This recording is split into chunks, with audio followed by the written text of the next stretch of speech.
ਇਹਨੇ ਪਹਿਲਾਂ ਉਹ ਬਾਬੇ ਦੇ ਹੱਥ ਚੁੱਕਿਆ ਜੀ, ਉਹਨੇ ਬਾਬੇ ਨੂੰ ਬਹੁਤ ਕੁੱਟਿਆ ਜੀ।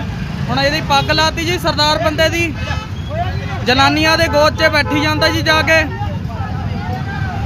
ਆਹ ਦੇਖੋ ਜੀ, ਪਤਾ ਨਹੀਂ ਕਿੱਥੋਂ ਦਾ ਹੈਗਾ ਜੀ, ਕੌਣ ਆ ਜੀ ਇਹ।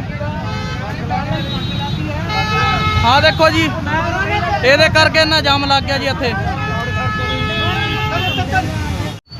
ਇਹਨੇ ਪਹਿਲਾਂ ਉਹ ਬਾਬੇ ਦੇ ਹੱਥ ਚੁੱਕਿਆ ਜੀ, ਉਹਨੇ ਬਾਬੇ ਨੂੰ ਬਹੁਤ ਕੁੱਟਿਆ ਜੀ। ਹੁਣ ਇਹਦੀ ਪੱਗ ਲਾਤੀ ਜੀ ਸਰਦਾਰ ਬੰਦੇ ਦੀ, ਜਨਾਨੀਆਂ ਦੇ ਗੋਦ 'ਚ ਬੈਠੀ ਜਾਂਦਾ ਜੀ ਜਾ ਕੇ।